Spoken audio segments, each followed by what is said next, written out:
Hello! Welcome back to the Grown Up Millennial. This is the final part in our series on scholarship applications. This one is going to be focusing on your scholarship essay. When we think of essays, we tend to think of things we were told to write in high school or college, focused on Romeo or Juliet or how the lymphatic system works. So they're very impersonal. You need to get past that when you're writing your scholarship essay because it needs to be very personal, not lay out your entire personality, make confessions that no one knows about you, kind of personal, but you need to be willing to put a little piece of yourself onto the page to help win scholarships. So let's get started. First, no sad story needed. There's a tendency to believe, and I am guilty of this myself, to believe that to win a scholarship you need a really sad or tragic story, like homelessness or being a refugee, something just really tragic.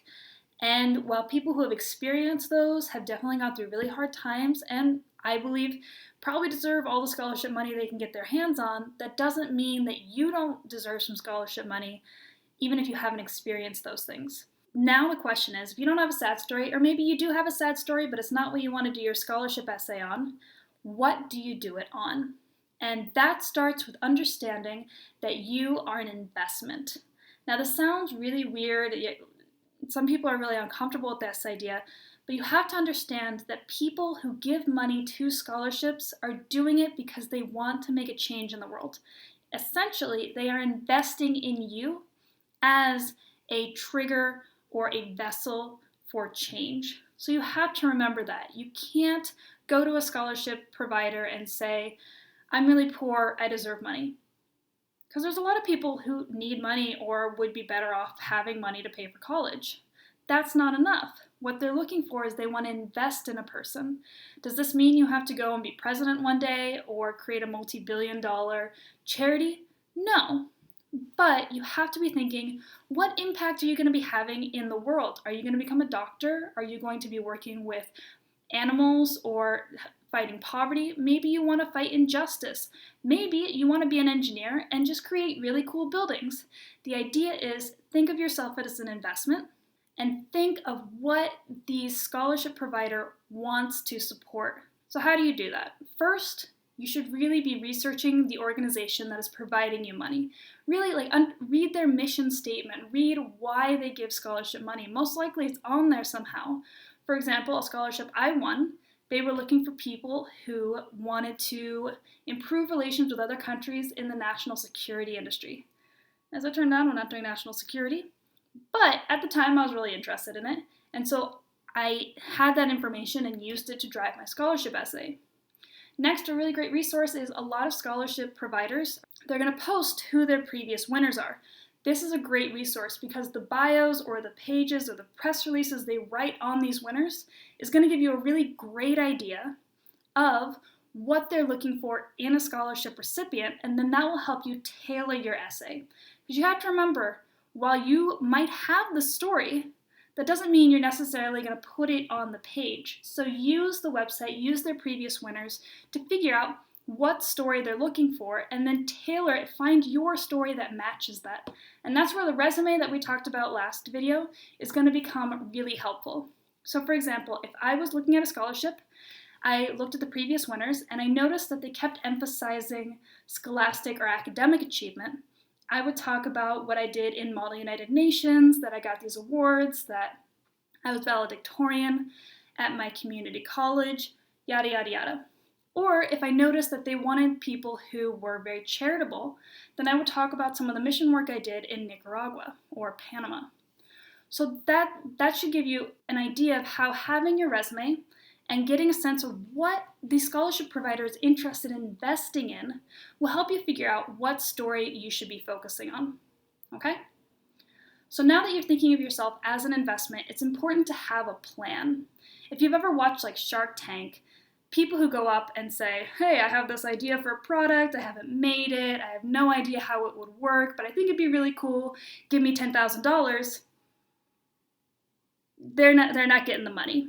Whereas people come in and they say, I've made the product, I've done this, I have a business plan, I have these engineers that I want to hire or have hired, I am in these stores but I want to expand, this is how I'm going to expand. They tend to get money because they have a plan. No one wants to invest in something that no one has any idea what it is. Does that mean you have to stick to this plan? No. Do you have to know everything? No. Do you have to be right? No. But you should have a sense of where you're going. So don't just write a scholarship essay of, I always wanted to go to college because I think it'd be great. Yeah, so have a lot of people. Versus if you write an essay that says, I've always wanted to be a veterinarian, so I volunteer at the animal shelter, I study biology, I go to the beach and I find starfish and put them back in the water. Something along those lines, and I want to go to this school, I want to study this, I want to do that, I'm interned here. Show you have a plan.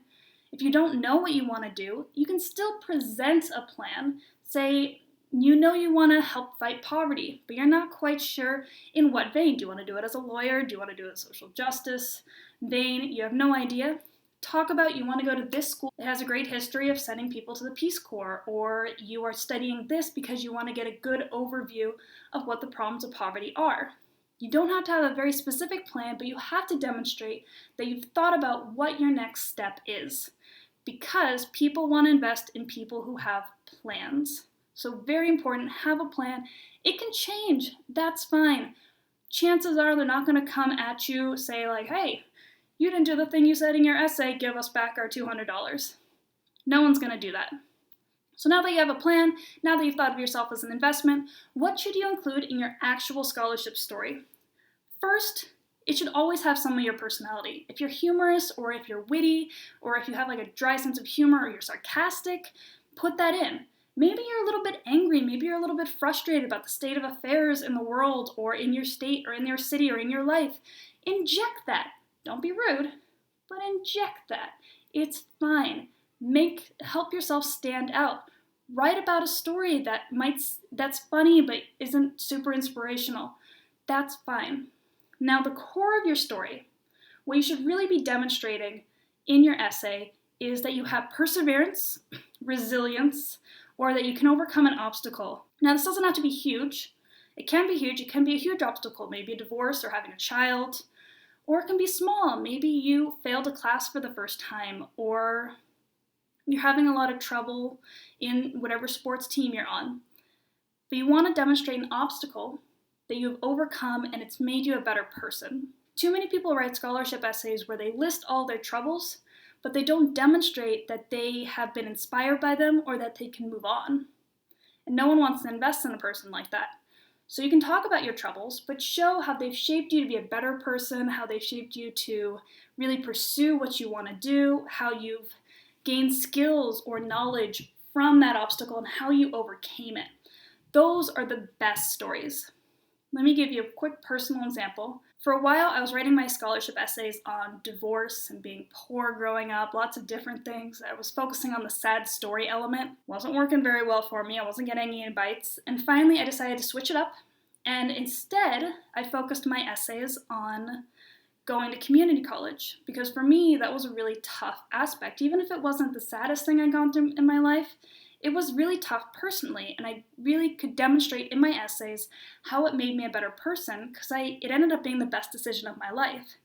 As it turned out, that essay won me the biggest scholarship that I won, and the most exclusive scholarship in the 11 that I won. So you never know. On top of that, I was a little bit angry. Towards the end, I was so frustrated with scholarship essays, I was like, here's the thing, I'm going to graduate debt-free. You can either get on the train or not, but it's leaving with or without you. And so people, when I talked to the people who gave me the scholarship, I asked, why did you pick me? They said, we liked your chutzpah. We liked that you were going to do this, and we wanted to be part of it. We liked that you had a plan. So that's what I'm telling you. This advice that I'm giving you is from talking to people who give scholarships. I've sat down with people who interview for scholarships, with people who choose for scholarships, and I ask them, what do you like to see in scholarship essays? And these are the things they've told me. Finally, this is less about what you write in your scholarship essay. For the love of all that is holy, proofread. Get someone to proofread your essay. proofread your essay yourself. You'd be amazed how many people just get thrown out of the pile because they make too many grammar or spelling mistakes. Demonstrate that you care. If you have any more questions on your scholarship essay, please leave a comment below. Tell me about what topics you used in successful scholarship essays. I'd love to hear them. Please like, share, and subscribe. We're going to be talking more about scholarships, but we're also going to be doing tons of great videos for anyone who's really kind of struggling with being an adult in this new day and age. And if you just like seeing my face, also subscribe. Thank you so much for watching. Bye.